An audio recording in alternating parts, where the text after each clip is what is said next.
হাদিসের মধ্যে তাফসীরের মধ্যে আছে, নবীজির কাছে কয়েকজন লোক এসে বলছিল, হে মুহাম্মদ, আমরা তোমার কালেমা গ্রহণ করতে চাই, কিন্তু তুমি কি জানো যে আমাদের গুনাহ কি পরিমাণ?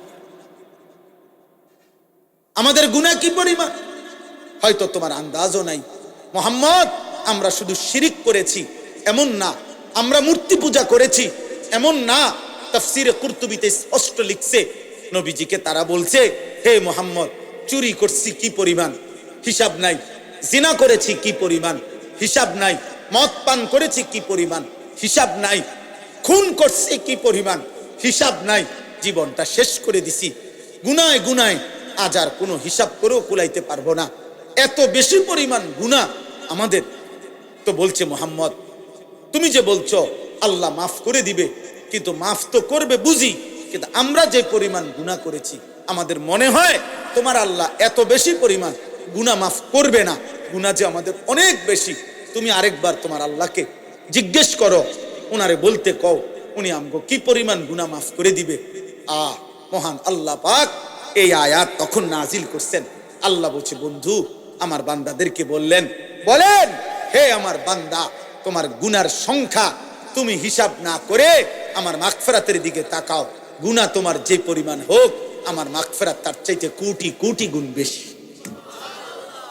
আমার একবার একজন হুজুর রবিবারে ছাদ ডালাই খাস করে দোয়া করবেন। আমি বললাম, দোয়া করি আল্লাহ যাতে ছাদ ডালাইয়ের দিন ডাকবে যায় নিচে, মানে এমন। নাহলে খাস দোয়া কি, এটা আবার ঝাঁতা দেওয়াতে দোয়াটাই নর্মাল দোয়াই তো ছাদ ডালাই হয়। তো যেহেতু সাপ দিতেন কইছেন আপনি খাস, তো তাহলে আটটু সাপ দিলাম। আপনি এটারে ভদ্রতার লেভেল লাগাইয়েন না। ভেজিটেবল কইলে মূলার হাক কোনো বেশি কিছু হয়ে যায় না, শাকে থাকে। রিলেশন বললে অসভ্যতা, ভালো কিছু হয়ে যায় না। খামখেয়ালি করবেন। আখেরাত 30,000 টাকা না, হাসরের মাঠ জান্নাত টাকা 30,000 না। মসজিদে টাকা 30,000 দিছেন, 4টা ফ্যান কিনা দিছেন, 2 কাতার টাইলস করে দিছেন, জান্নাতের বুঝ হয়ে গেছে না? হ্যাঁ, জান্নাত কিতা 2টা রুম আর একটা বারিন্দা। বহু সাবধান। আমি বললাম, বহু ধনাঢ্য ব্যক্তি, বহু সম্পদশালী ব্যক্তি শুধু সাদাকা, মানে শুধু দান সদকাকেই মনে করে আখেরাত, শুধু এটারই মনে করে বড় আখেরাত। মানুষের দেখা হইলেই শুনাইব, হুজুর মসজিদ করছি, মাদ্রাসা করছি, এতিমখানা করছি, লিল্লা বোর্ডিং করছি। এটি সবটি মিলাইয়া একটা আমল সাদাকা। এটি সবটি একটা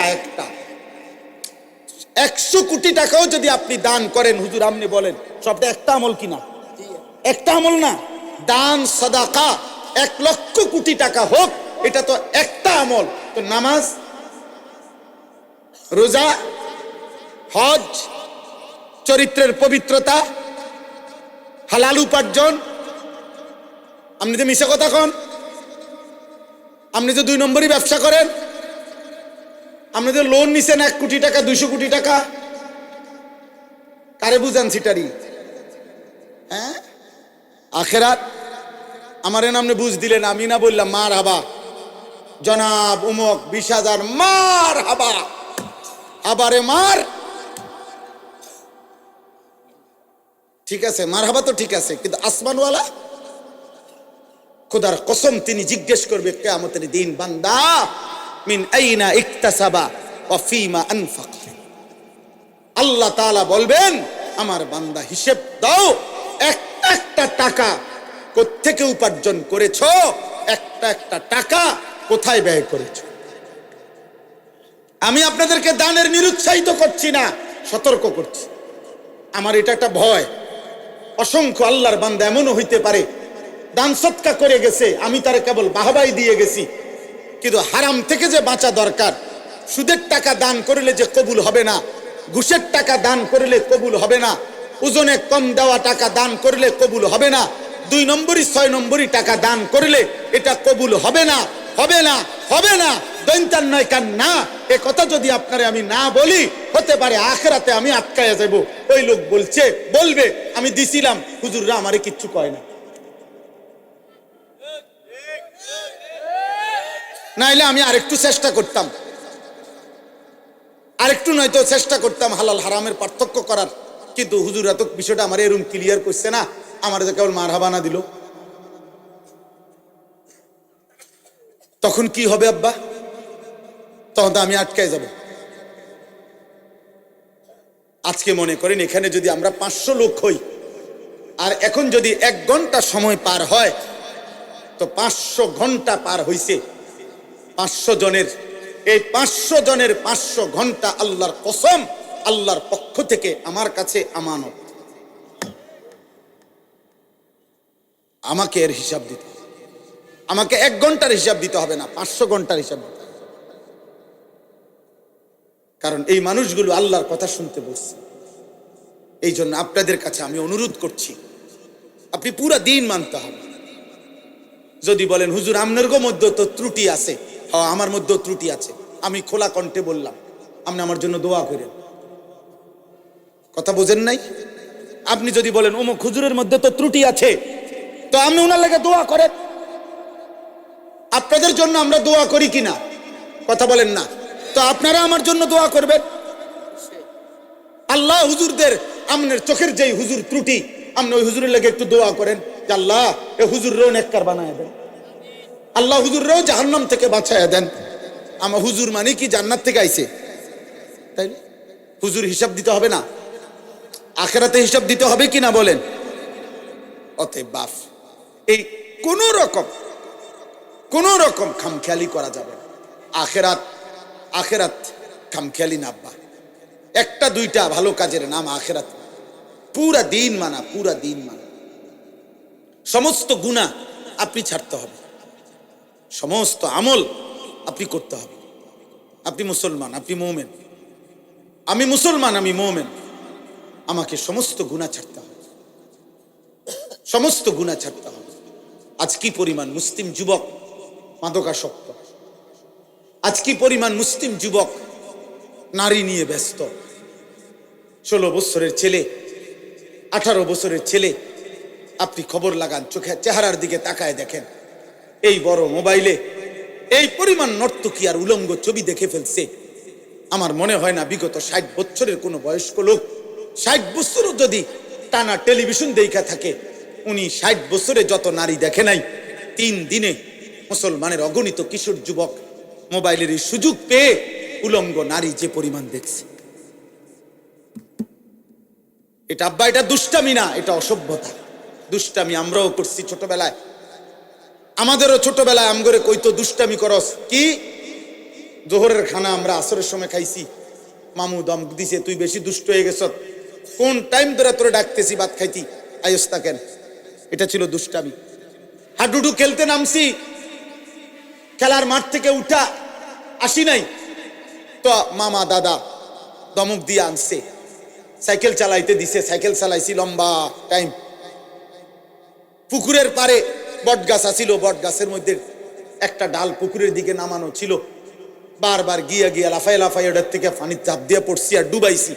এটারে বলতো দুষ্টামি। আমগো আমলের দুষ্টামি ছিল, এটারে বলতো রে আব্বা। সাইকেল বেশি চালাইছি, দুষ্টামি করছি, এটা বলতো। কিন্তু তোমরা তো আব্বা আজকের কিশোর নওজোয়ান, তোমরা তো দুষ্টামি করছো না, তোমরা তো অসভ্যতা করছো। এটা তো দুষ্টামি না, সারা রাত দিন মোবাইলে উলঙ্গ ছবি দেখা, নর্তকী দেখা, জিনার ব্যভিচারের দৃশ্য দেখা, উলঙ্গপনা দেখা, এটা দুষ্টামি না, এটা চরিত্রহীনতা, এটা লাম্পট্য, এটা অসভ্যতা, এটা অসভ্যতা, এটা বেহায়াপনা, এটা বেহায়াপনা। বিবাহ বহির্ভূত ছেলে মেয়ে, নারী পুরুষ, সহপাঠী আর সহকর্মী, অথবা আপনজন কিংবা আত্মীয় স্বজন, খোদার কসম বিবাহ বহির্ভূত ছেলে মেয়ে নারী পুরুষের যেই কোনো রকমের শাহওয়াত, আসক্তির যত সম্পর্ক, যেটাকে আপনারা ভালোবাসা বলেন, যেটাকে প্রেম বলেন, যেটাকে রিলেশন বলেন, শব্দ যত ভদ্রচিতই বলেন, আল্লাহর কসম বিবাহ বহির্ভূত সহপাঠী সহকর্মী, সমবয়সী হোক আর যাই হোক, ছেলে মেয়ে নারী পুরুষের যাবতীয় হারাম সম্পর্ক, এটা জিনা, এটা ব্যভিচার, ব্যভিচার, ব্যভিচার, ব্যভিচার, এটা বেটা। এটা জিনা। জিনা আপনি এটারে ভদ্রতার লেভেল লাগাইয়েন না। ভেজিটেবল কইলে মূলার হাক কোনো বেশি কিছু হয়ে যায় না, শাকে থাকে। রিলেশন বললে অসভ্যতা, ভালো কিছু হয়ে যায় না।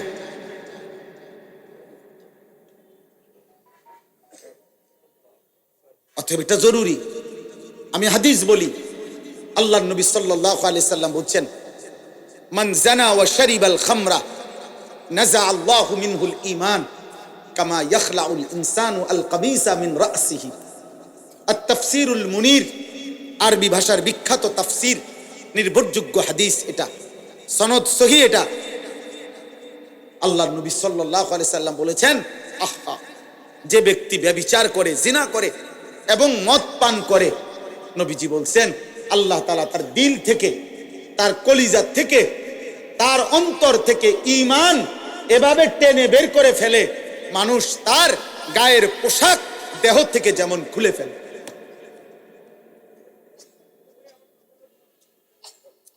কি ভয়ঙ্কর কথা বলেন, বলেন কি ভয়ঙ্কর কথা। আল্লাহ রসুল বলছে আল্লাহ তাআলা তার অন্তর থেকে ঈমান নাযা, টেনে বের করে ফেলে, মানুষ যেমন তার গায়ের জামা খুলে ফেলে। রাসূলুল্লাহ সাল্লাল্লাহু আলাইহি ওয়াসাল্লাম বলছে, মান শারিবাল খামরা তারাকাস সালাহ ওয়া ওয়াকা আলা আম্মাতিহি ওয়া খালাতিহি। আল্লাহ, যে মদ পান করে, নেশাখোর, মদখোর, গাঁজাখোর, ফুট্টাখোর, বাবাখোর, ডালখোর, ইয়াবাখোর, হারামখোর, আল্লাহ রসুল বলছে তার নামাজ ছুটে যায়। সবচেয়ে জঘন্য কথা নবী বলছে, এই মদখোর, নেশাখোর, নাফরমান অচিরেই তার আপনজন, মামি, চাচি, ফুফি, খালা, চাচাতো, মামাতো, ফুফাতো, খালাতো বোন, এমন নিকট আত্মীয়ের সাথে জিনা, ব্যভিচার করতে উদ্যত হবে। এই জন্য প্রত্যেক নেশাখোর ব্যভিচারী, প্রত্যেক ব্যভিচারী নেশাখোর। এই তিন জিনিস এক খতিয়ানে তিন দাগ। যেখানেই মদ সেখানেই নারী, সেখানেই গান বাদ্য। যেখানেই নারী সেখানেই মদ, সেখানেই গান। যেখানেই গান বাদ্য সেখানেই মদ, সেখানেই নারী। এই তিন জিনিস, মদ, নারী, গান, এক খতিয়ানে তিন দাগ।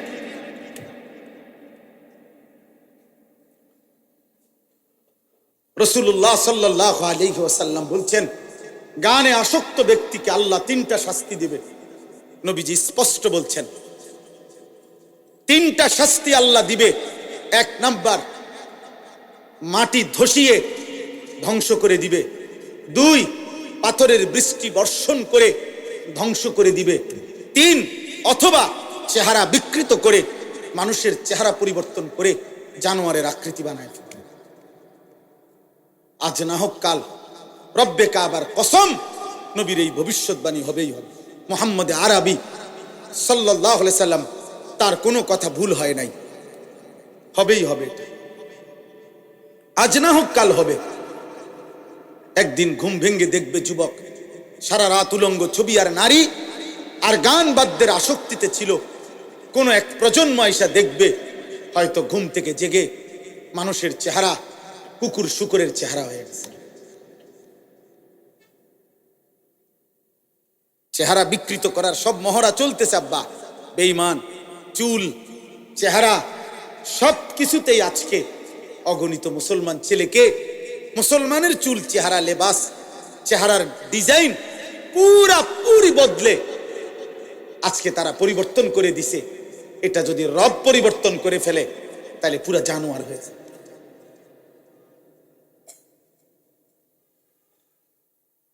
হ্যাঁ, এই জন্য আমি স্পষ্ট বললাম, আখিরাতের জন্য সবগুলো গুনাহ ছেড়ে দিতে হবে। আমিও আপনিও। জাহান্নাম থেকে বাঁচতে হলে, জাহান্নাম আব্বা খামখেয়ালি না, এই বাপ, জাহান্নাম খামখেয়ালি না। ইয়াউমা তুকাল্লাবু ওয়ুজুহুহুম ফিন্নার ইয়াকুলুনা ইয়া লাইতানা আতানা আল্লাহ ওয়া আতানার রাসূলা। আল্লাহ বলে, বান্দা, জাহান্নামের মধ্যে নাফরমানদের চেহারাগুলো দুনিয়ার উত্তপ্ত কড়াইয়ের তেলের মধ্যে যেভাবে মাছ এই পিঠ ওই পিঠ চাপ দিয়ে দিয়ে ভাজি করে, আল্লাহর কসম আল্লাহ বলে জাহান্নামের চেহারা জাহান্নামের আগুনে ফেরেশতারা এইভাবে উলট পালট করে পোড়াইতে থাকবে। ইয়াকুলুনা ইয়া লাইতানা আতানা আল্লাহ ওয়া আতানার রাসূলা। জাহান্নামী নাফরমান প্রতি সেকেন্ড সেকেন্ড চিৎকার করবে আর বলবে, হায় আমার মন্দ কপাল, আফসোস, আমি যদি আল্লাহ এবং রাসূলের আনুগত্য করতাম, আনুগত্য করতাম। কোরআনুল কারীমের মধ্যে আছে, আল্লাহ বলেন, ওয়ালাউ তারা ইদিল মুজরিমুনা নাকিসু রুউসিহিম ইনদা রাব্বিহিম। আল্লাহ বলে, বন্ধু, হাসরের ময়দানে দেখবেন নাফরমান পাপী লজ্জায় অপমানে মাথাটা নুয়ে আমি আল্লাহর সামনে দাঁড়িয়ে থাকবে আর বলবে, রব্বানা আবসারনা ওয়া সামি'না ফারজি'না না'মাল সালিহান ইন্না মুকিনুন। নাফরমান বলবে, আল্লাহ, আজ হাসরের ময়দানের সব কিছু আমি নিজ চোখে দেখলাম, ওয়া সামি'না, আমি নিজ কানে শুনলাম, ইন্না মুকিনুন, আজ আমি হাসরের সব কিছু বিশ্বাস করলাম, ফারজি'না না'মাল সালিহান, মাওলা আমারে আর একটা বার হাসরের ময়দান থেকে দুনিয়ার জীবনে ফেরত পাঠান, এবার যদি আমি যেতে পারি না এক আমল করব।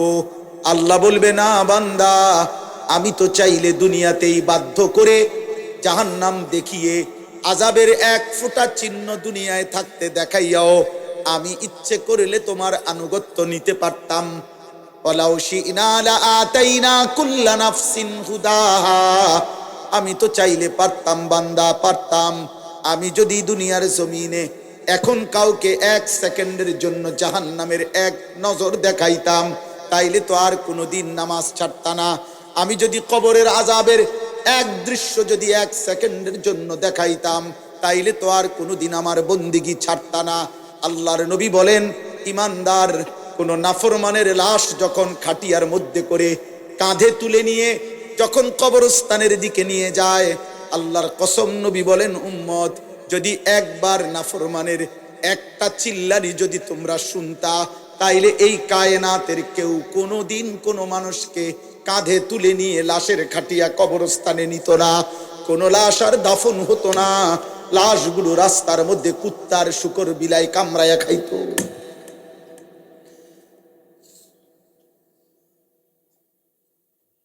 হাদিস হাদিস আজনবী কথা না। আল্লাহ বলেন, আমি চাইলে পারতাম বান্দা, ওয়ালাউ শাআ রাব্বুকা লাআমানা মান ফিল আরদি কুল্লুহুম জামিআ। আল্লাহ বলে, তোমার রব চাইলে তো সকলকেই ইমানদার বানাইতে পারতেন। ফালাউ শাআ লাহাদাকুম আজমাইন, আল্লাহ চাইলে তো সকলকেই হেদায়েত দিতে পারতেন কিনা? বলেন না। এখানে আমরা যারা বসছি, আমাদের প্রত্যেককে দিয়ে সেজদা করাইতে আল্লাহর পক্ষে সম্ভব? বলেন না কেন? এই যুবক, বলো না। পারতো। এশার নামাজ না পড়ে নাফরমান, তোমরা যারা এক ওয়াক্ত নামাজ পড়ো না, খোদার 365 দিনে কোনদিন যেই নাফরমান ফজরের নামাজ পড়লি না, এক বছরে কোনদিন মুসলমানের বাচ্চা, তোর মা, তোর বাবা, তোর অভিভাবক, তোর সমাজ তোকে কোনদিন বলল না যে ফজরের নামাজ পড়তে। যদি একদিন ভোরবেলা আল্লাহর কোন ফেরেশতা তোর ঘাড় ছাইয়া একটা থাপ্পড় দিত, তো তোর বংশের 14 গোষ্ঠী আর কোনদিন সেজদা না দিয়ে ঘুমাইতো না। আল্লাহ চাইলে পারতেন, কিন্তু আল্লাহ বলেন, আমি চাইছিলাম বান্দা না দেখে, আমার রসুলের কথা শুনে, আমার কোরআনের কথা শুনে, আমার মনোনীত উলামা, কত ইমাম, কত খতিব, কত আলেম, কত বক্তা, কত ওয়ায়েস, কত পীর, কত বুজুর্গ, কত আউলিয়া, কত চিৎকার করছে রে বান্দা, কত কাঞ্জেরে তোর সামনে কতবার বলছে। সেদিন যদি তাদের কথা তুমি বিশ্বাস করে আমার গোলামি করতা, আজ আমি হাসরের ময়দানে নিজ হাতে জান্নাত তুলে দিতাম। তুমি কদর করলা না, তুমি কদর করলা না। অতএব আপনারা আলহামদুলিল্লাহ দুনিয়া খুব বুঝেন। দুনিয়া আমি আর নতুন করে বুঝানোর, ওই যে বললাম আগের কথাটা, মাটির তলের কথা আর আসমানের উপরের কথা, এইটা বুঝাই না লোক কম তো আব্বা। দুনিয়া বুঝানোর লোক আলহামদুলিল্লাহ প্রচুর আছে, প্রচুর আছে। এই আমি দেখছি আপনার খেতে যে কাম করে, এই কৃষি সবজি করে, আমার বাসার পাশেও এইখানে এই যে সবজি যারা করে এগোরও আপনার দেখছি প্রাইভেট কার দিয়ে আইসা একেবারে স্যুট বুট পরা ভদ্রলোক, টাই পরুন না, 4-6 জন আইয়া বুঝা, আবার বুঝা। আর আমি বুঝি, আবার আমি বুঝাইতাম যে ভাই আসেন আজকের মাহফিলে আমরা শুনি একটি অটো সুন্দরভাবে কিভাবে চালাইতে হয়, এটা আমি বুঝাইতাম। কথা কয় না মোফাজ্জল ভাই, এটা বুঝাইতো নাকি? সেটা কিতা বুঝা, এটা অটো চালাইতে এটা বোঝানোর কি দরকার? ওইটার লগে 2 দিন আটলেই তো হইল। দুনিয়াতে একেবারে সহজ, দুনিয়া একদম সহজ, দুনিয়া একদম সহজ দুনিয়া।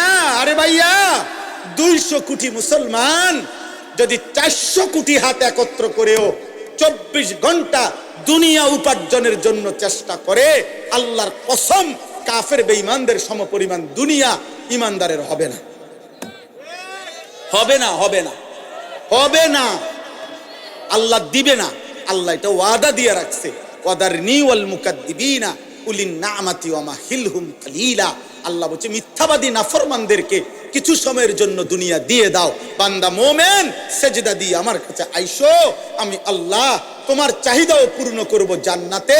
তোমার চাওয়া শেষ হইলে আমি নিজের থেকে কোটি কোটি কোটি কোটি আরো দিতে থাকব, আমি সব দেব জান্নাতে। দুনিয়া শুধু খোরাকি। আমার বাসার রাজমিস্ত্রি কাজ করছে, ওর লগে চুক্তি হইলো, সিস্টেম কইছে হে হুজুর ডেইলি 8 জন কাজ করব, কর্মচারী আমরা 600 টাকা কইরা ডেইলি হাজিরা দিয়ে যাবেন রোজ। আর ছাদ ডালাইয়ের পরে স্কয়ার ফিট মাইপা আপনার 280 টাকা কইরা যত আসে বাকি টাকাটা দিবেন। এইটা হইলো হিসাব। আমি বুঝছি এইটা আমগো হিসাব।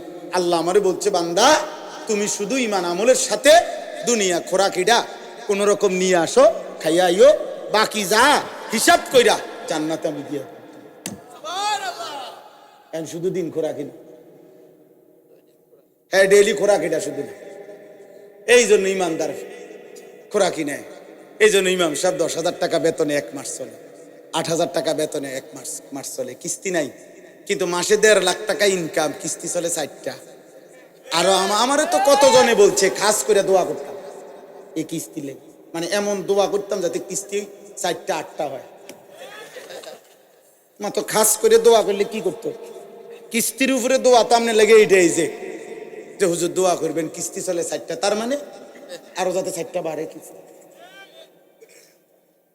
আমার একবার একজন বলছে হুজুর রবিবারে ছাদ ডালাই খাস করে দোয়া করবেন। আমি বললাম দোয়া করি আল্লাহ যাতে ছাদ ডালাইয়ের দিন ডাব্বা যায় নিচে, মানে এমন। তাহলে নাহলে খাস দোয়া কি, এটা পর ঝাঁতা দেওয়াতে দোয়াটা নর্মাল দোয়াই তো ছাদ ডালাই হয়। তো যেহেতু সাপ দিতেন কইছেন আপনি খাস, তো তাহলে আটটু সাপ দিলাম। দুনিয়া মোটরসাইকেলের লেগে দোয়া, হাই মুসলমান, হাই মুসলমান, ছাদ ডালের দোয়া। হুজুর দোয়া করবেন কষ্ট করে, আল্লাহ আল্লাহ করে 12 লাখ টাকা ব্যবস্থা করছি ছেলেটার বিদেশের, আল্লাহ আল্লাহ করে করছে। 3 লাখ টাকা সুদে নিছে, 4 লাখ টাকা কিস্তিতে নিছে, আল্লাহ আল্লাহ করে। হায় হায় হায় হায় মুসলমান, কেমনে বললে এত বড় না ফরমানির কথা কেমনে কইলা? আরে সুদখোর কেমনে বললা? আল্লাহ আল্লাহ করে নিছো কেমনে? আর সুদের টাকার উপরে দোয়া চাও কেমনে? কি দোয়া করতো আমনের ফুতের লেগে? আপনি কি দোয়া চাচ্ছেন? কি দোয়া করতো? আমি দোয়া করতাম যে আল্লাহ উনি যে 6 লাখ টাকা সুদ নিছে এটাতে বরকত দেন নাকি। তো কি দোয়া করতো কি? তা নাই তো কি? আর নাই তো দোয়া করতে আল্লাহ সুদখোরকে ধ্বংস করে দেন। তো নাই তো বরকত দেন বলা যাবে? কথা বলেন না কেন? সাবধান মুসলমান, আখিরাত খামখেয়ালি। আবারও বললাম, এজন্য এই জবানের হেফাজত জরুরি, হালাল হারামের পার্থক্য বোঝা জরুরি। এক মুসলমান আবারও বলি, আখেরাতকে আপনারা মামুলি ভাববেন না, আখেরাতকে খামখেয়ালি মনে করবেন না। আখেরাতে পুরো জিন্দেগির হিসাব দিতে হবে, রাত দিন 24 ঘন্টার হিসাব দিতে হবে। অতএব আজকে আমি এতগুলো কথার পরে আপনাদের কাছে আমার মূল বক্তব্য হলো, আব্বা চলেন আমরা একটা এতটুকু বুঝি যে কমপক্ষে নিজের দিকে একবার নজর দেই। আমি আপনি যে যেখানে আসি 30টা সেকেন্ড, প্রত্যেকে একবারে 30 সেকেন্ড সময় আপনি একটু চোখ বন্ধ করে অথবা আপনার বিবেক দিয়ে আপনি ভাবেন, আমরা যারা এখানে বসা এখন যে যে অবস্থানে বসে আছি, চোখ বন্ধ করে বা 30 সেকেন্ড নীরবে ভাবেন তো যে অবস্থায় আছি, এই অবস্থায় আমাদের জীবনের গুনার পরিমাণ বেশি নাকি নেকির পরিমাণ বেশি? কি মনে হয়? তাইলে এখান থেকে যদি হাসরের ময়দান হয়, মালিকের সামনে দাঁড়াইয়া কেমনে হিসাব দিবে? কেমনে হিসাব দিবে? আপনি কি মরবেন না? আপনাকে কি কবরে যাইতে হবে না? এই কথাটাই আমি মনে করাই দিলাম। আমার ছোট্ট বুঝে আমি এতটুকু বললাম। আল্লাহ তাআলা বলছে, বান্দা এবার যদি মনে করে থাকো তোমার গুনার পরিমাণ বেশি, তাইলে তুমি অন্য কোথাও গিয়ে লাভ নাই। আমি আল্লাহ তোমাকে আশ্বস্ত করতে চাই, গুনাহ যদি তোমার আসমান পরিমাণ হয়, গুনাহ যদি তোমার সমুদ্রের ফেনা পরিমাণ হয়, গুনাহ যদি তোমার হিমালয় পর্বত ছুঁয়ে যায়, গুনাহ যদি তোমার এই জমিনের বালুকণা পরিমাণও হয়, তুমি অন্যদিকে যাইও না। তুমি যদি শুধু বুঝতে পারো, অনুভব করতে পারো, তোমার ভিতরে যদি উপলব্ধি আসে আমার গুনাহ বেশি আর আমার এই গুনাহ আমার জাহান্নামে নিবে আর জাহান্নামের আগুন আমি সহ্য করতে পারবো না, খোদার কসম আল্লাহ বলেন এদিক সেদিক না গিয়ে বান্দা তুমি আমার দিকে ফিরে আসো, আমার রহমত থেকে নিরাশ হইও না। আমি ওয়াদা করলাম, আমি আল্লাহ এক সাগর নয়, আমি হাজার সাগর, এক পৃথিবী নয়, আমি আসমান ছোঁয়া গুনাহ একবারে একসাথে মাফ করে দেব। তুমি আমার কাছে আসো। এই কথাইটাই এখানে 24 নম্বর পারা 39 নম্বর সূরা, সূরা জুমার, এই সূরার 53 নম্বর আয়াত। আমি আপনাদের কাছে 3টা আয়াত পড়ছি, 53, 54, 55, এই 3টা আয়াতের তর্জমা বলেই আমার কথা আমি শেষ করলাম। আল্লাহ তাআলা বলেন, কুল, হে নবী আপনি বলেন, ইয়া ইবাদিয়াল্লাযীনা আসরাফু আলা আনফুসিহিম, হে আমার বান্দারা, তোমরা যারা নিজের উপরে গুনাহ করতে করতে সীমা অতিক্রম করে ফেলেছো, গুনার পাহাড় উঠায় ফেলছো, তোমরা নিজের উপরে যারা জুলুম করে ফেলেছো, তোমরা যারা জীবনটাকে শেষ তসতস করে ফেলছো। হাদিসের মধ্যে, তাফসীরের মধ্যে আছে, নবীজির কাছে কয়েকজন লোক এসে বলছিল, হে মুহাম্মদ, আমরা তোমার কালেমা গ্রহণ করতে চাই, কিন্তু তুমি কি জানো যে আমাদের গুনাহ কি পরিমাণ? আমাদের গুনাহ কি পরিমাণ? হয়তো তোমার আন্দাজও নাই। মুহাম্মদ, আমরা শুধু শিরিক করেছি এমন না, আমরা মূর্তি পূজা করেছি এমন না। তাফসীরে কুরতুবীতে স্পষ্ট লিখছে, নবীজিকে তারা বলছে, হে মুহাম্মদ, চুরি করছি কি পরিমাণ? হিসাব নাই। জিনা করেছি কি পরিমাণ? হিসাব নাই। মদ পান করেছি কি পরিমাণ? হিসাব নাই। খুন করছি কি পরিমাণ? হিসাব নাই।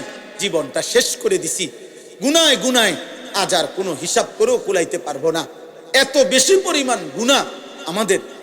তো বলছে, মুহাম্মদ তুমি যে বলছো আল্লাহ মাফ করে দিবে, কিন্তু মাফ তো করবে বুঝি, কিন্তু আমরা যে পরিমাণ গুনাহ করেছি আমাদের মনে হয় তোমার আল্লাহ এত বেশি পরিমাণ গুনাহ মাফ করবে না। গুনাহ যে আমাদের অনেক বেশি। তুমি আরেকবার তোমার আল্লাহকে জিজ্ঞেস করো, ওনারে বলতে কও, উনি আমগো কি পরিমাণ গুনাহ মাফ করে দিবে। মহান আল্লাহ পাক এই আয়াত তখন নাজিল করছেন। আল্লাহ বলছে, বন্ধু আমার বান্দাদেরকে বলেন, হে আমার বান্দা, তোমার গুনার সংখ্যা তুমি হিসাব না করে আমার মাগফিরাতের দিকে তাকাও। গুনাহ তোমার যে পরিমাণ হোক, আমার মাগফিরাত তার চাইতে কোটি কোটি গুণ বেশি, কোটি কোটি গুণ বেশি। ইয়া ইবাদিয়াল্লাযীনা আসরাফু আলা আনফুসিহিম লা তাকনাতু মির রাহমাতিল্লাহ, আমার রহমত থেকে নিরাশ হইও না, আমার কাছ থেকে সরে যাইও না বান্দা। আর কোথাও আশ্রয় মিলবে না, আর কোথাও মাফ মিলবে না, আর কোথাও গন্তব্য হবে না, আর কোথাও ঠিকানা মিলবে না রে বান্দা। ইন্নাল্লাহা ইয়াগফিরুয যুনুবা জামিআ, নিশ্চয়ই আল্লাহ সমস্ত গুনাহ মাফ করে দিবেন।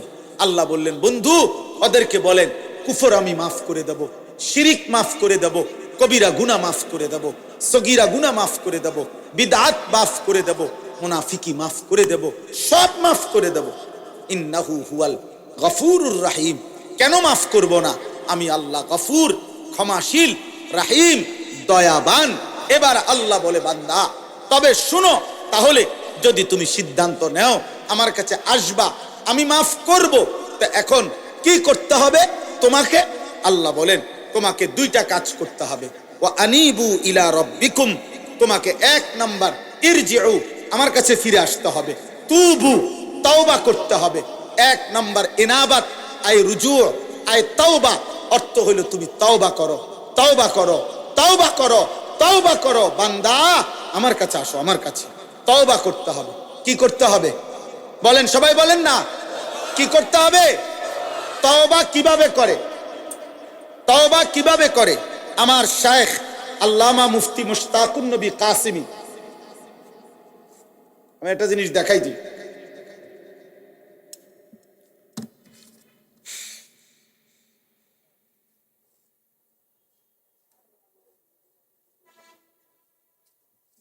এই দেখেন, এখানে আমি সাদা কাগজে লিখছি চ আকার চা, দেখছেন নি? এটা চ আকার চা, কি লিখছি? তাহলে এটাই তো চা, ঠিক না? না না, এটা চায়ের শব্দ, এটা চায়ের শব্দ। সাফাতা, চিনি, পানি, এই তিন জিনিস একত্র হইয়া যেটা হয় এটারে কয় চা। অতএব তওবা, তওবা, তওবা, এইটা আপনি কইলেন, এটা তওবা না। তিন জিনিস একত্র হইলে সেটাকে বলে তওবা। এক নাম্বার, কুফর হোক, শিরিক হোক, কবিরা হোক, বিদআত হোক, নিফাক হোক, যত গুনাহ আমার হচ্ছিল, করছিলাম, সব ছেড়ে দেওয়া। দুই, আর করবে না এ কথার চূড়ান্ত ওয়াদা দেওয়া। তিন, লজ্জিত এবং অনুতপ্ত হয়ে মাফ চাওয়া। আল্লাহ বলেন, তুমি বান্দা তিনটা বলো, আল্লাহ আমি গুনাহ ছেড়ে দিলাম, আল্লাহ আমি আর করব না, ওয়াদা দিলাম, আল্লাহ আমি লজ্জিত, মাফ চাইলাম। আল্লাহ বলে, বান্দা এই তিন জিনিস দুনিয়াবাসীর শুনাইলে হবে না, আমি দিল জানি, আমি কলজার ভিতরেও জানি। তুমি আসলে বলো না নকলে বলো, তুমি বাস্তবে বলো নাকি ধরা খাইয়া বলো, আমি সব বুঝি। যদি দিল থেকে বাস্তবিক অর্থে গুনাহ ছেড়ে দিয়ে আর করবা না ওয়াদা দিয়ে লজ্জিত এবং অনুতপ্ত হয়ে তওবা করো, আমি যদি দিল দেখে বুঝি, তো আমি আল্লাহ, আমি ওয়াদা দিলাম, এক সাগর এক নদী নয়, আমি আসমান ছোঁয়া গুনাহ মাফ করে দিলাম। শর্ত হলো কয়টা হইতে হবে বলেন? এক নাম্বার, গুনাহ ছেড়ে দিলাম, বলেন। দুই, আর করব না ওয়াদা দিলাম, বলেন। তিন, লজ্জিত মাওলা মাফ চাইলাম, আল্লাহ বলে মাফ করে দিলাম। আমরা দেশের এই সময় বিড়ি খায়, হেবাটা ওটার মুখে আসবি তোবা তোবা তোবা তোবা, আস্তাগফিরুল্লাহ, আস্তাগফিরুল্লাহ। কিও দেশটা কি শুরু হইলো? এই আমনে যেটি খাইতে আছেন এটি শুরু হয়েছে, আরে হেবাটা তোবা করে, তোবা। টেলিভিশনের দিকে তাকাইয়া আছে রাক্ষসের মতো, নর্তকীর দিকে তাকাইয়া আছে, মহিলার দিকে তাকাইয়া তাকাইয়া, এরপরে কয় আস্তাগফিরুল্লাহ, আস্তাগফিরুল্লাহ। কিও দেশটায় কি চলতে আছে? এটি এই যে টেলিভিশন চলতে আছে, হ্যাঁ, হাবড়া তওবা করে, মস্কারি করেন। এটা তওবা, কথা বলেন না কেন? এটা তওবা, এটা আস্তাগফিরুল্লাহ। এমন আস্তাগফিরুল্লাহর উপরে আস্তাগফিরুল্লাহ, এমন আস্তাগফিরুল্লাহর উপরে কি আস্তাগফিরুল্লাহ। এই জন্য আমাদের করাচি হজরত কুতবে আলম আরিফ বিল্লাহ হজরত মাওলানা শাহ হাকিম মোহাম্মদ আখতার রহমতুল্লাহ আলাইহি, তিনি এটা বলছিলেন একবার, অর্থাৎ হজ্জের সফরে যাইতেছেন, বিমানের ফ্লাইটে ওনার সাথের হাজি এহরাম করা, তো হজরতের সাথে বসা, তো যাইতেছে আর কি। তখন তো বিমানের মধ্যে যেই মহিলারা আপনার বিমানের কাজ করে, আপনার এয়ার হোস্টেস যেগুলো, এরা তো এদের কাপড় চোপড় তো অল্প অল্প, কোম্পানি দুর্বলের কারণে দুইজনে মিললে একজনেরটা পড়ে, কথা বুঝছেন? এটা কোম্পানির সামর্থ্য কম, এই জন্য। তো এই এই মহিলাদের দিকে তাকাইয়া তাকাইয়া তাকাইয়া হাজি সাহেব, ওই হজরতের সাথের হাজি সাহেব, ও বেখেয়ালে কইতেছে আর কি, আস্তাগফিরুল্লাহ আস্তাগফিরুল্লাহ। হজরত দেখছেন এগুলোর কাপড় চোপড়ের কি হালাত। তে হজরত তখন বলছে, হ্যাঁ ভাই তেরি আস্তাগফিরুল্লাহ পর আস্তাগফিরুল্লাহ, তোমার আস্তাগফিরুল্লাহর উপরে আস্তাগফিরুল্লাহ। পহলে তো নজর হটাও ফির আস্তাগফিরুল্লাহ পড়ো, আগে তো চোখ সরাও, বেড়ির দিকে চাইয়া রইছো আবার কব আস্তাগফিরুল্লাহ আস্তাগফিরুল্লাহ। ये कौन सा আস্তাগফিরুল্লাহ? এটা কিসের আস্তাগফিরুল্লাহ? এটা নিয়ে আস্তাগফিরুল্লাহ আমনে। তাইলে মূলত কি, গুনাহ ছেড়ে দিলাম, আর করব না, ওয়াদা দিলাম, লজ্জিত অনুতপ্ত হয়ে মাফ চাইলাম। ওয়া আসলিমু লাহু মিন ক্বাবলি আন ইয়াতিয়াকুমুল আযাবু সুম্মা লা তুনসারুন। আল্লাহ বলে প্রথম হলো তওবা করো, দুই নাম্বার হলো এখন থেকেই, আজকের থেকেই, যেদিন তওবা করলা, যেদিন বুঝলা, সেদিন থেকেই আমার আনুগত্য শুরু করে দাও। এখন থেকে আর পিছনের গুনাহ আর করবা না, আমার হুকুম ছাড়বা না। আজই নামাজ শুরু করো, আজকেই শুরু করো, আজকেই শুরু করো, আজকেই শুরু করো। আল্লাহ তৌফিক দান করেন। আল্লাহ বলে, বান্দা এই দুই কাজ, তওবা করো এখন, আনুগত্য আমার ইবাদত শুরু করো এখন। মৃত্যু আসার আগে আগেই, মৃত্যু আসলে আর তোমাকে সাহায্য করা হবে না, আর সাহায্য করা হবে না। তৃতীয় আয়াতে আল্লাহ বলেন, ওয়াত্তাবিউ আহসানা মা উনসিলা ইলাইকুম মির রাব্বিকুম মিন ক্বাবলি আন ইয়াতিয়াকুমুল আযাবু বাগতাতাও ওয়া আনতুম লা তাশউরুন। আল্লাহ বলেন, আবারও বলছি, আমি যেই শ্রেষ্ঠতম কিতাব কোরআন নাজিল করেছি, আমার কোরআন, মৃত্যু আসার আগে আগেই আনুগত্য করো। হঠাৎ মৃত্যু আসবে যা তুমি টেরও পাবে না, অতএব তার আগে আগেই বান্দা তুমি আমার কোরআন ধরো, আমার দ্বীন ধরো, আমার আনুগত্য করো, আমার বন্দিগি করো।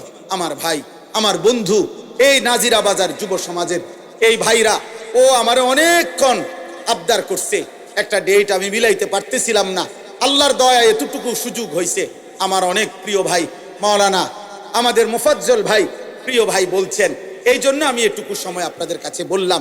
ইনশাআল্লাহ আরো হযরত উলামায়ে কেরাম ধারাবাহিক আপনাদের মাঝে বয়ান করবেন। উঠাউঠি না করে আপনারা আর একটু বসেন, একসাথে মোহতারাম মেহমানদের কথা শুনে, আলেমদের আরো বয়ান শুনে এরপরে যাবেন। আর আমার শেষ কথা, কিশোর ভাই, যুবক ভাই, দোস্ত, এই পৃথিবী তোমারে মনে রাখবে না রে আব্বা। তুমি সেজদা দাও, ফজরের নামাজ পড়ো, আখিরাত ভুলো না আব্বা, তোমারে দুনিয়া মনে রাখবে না। কোনো পাপী, কোনো নাফরমানকে পৃথিবী শ্রদ্ধার সাথে স্মরণ করে না। নাফরমানের নাম টিকে না, নাফরমানের নাম থাকে না। ফেরাউনের নাম পৃথিবীর কোনো কুত্তার নামও কেউ রাখে না। নমরুদের নাম পৃথিবীর কোনো কুত্তার নামও কেউ রাখে না। আবু জেহেলের নাম পৃথিবীর কোনো কুত্তার নামও কেউ রাখে না। আবু লাহাবের নাম কোনো কুত্তার নামও কেউ রাখে না। এজন্য দোস্ত, নাফরমানের নাম থাকে না, নাফরমান শ্রদ্ধার সাথে স্মরণ হয় না। ঈমানওয়ালা, সেজদাওয়ালা, বন্দিগিওয়ালা, মানুষের কল্যাণ, মানুষের সেবা, আখিরাতের ফিকির যার মধ্যে, সে দুনিয়াতেও টিকে থাকে, সে আখিরাতেও টিকে থাকে। আল্লাহ আমাদেরকে তৌফিক দেন, আল্লাহ আমাদেরকে কবুল করেন। আজকের এই তাফসীরুল কোরআন মাহফিল আগামী দিনেও আরো সুন্দর ইন্তজামের সাথে করার তৌফিক আল্লাহ দান করেন। আমিন আমিন। উঠেন না, উঠেন না, মেহমানদের কথা শোনেন, উঠেন না ভাই।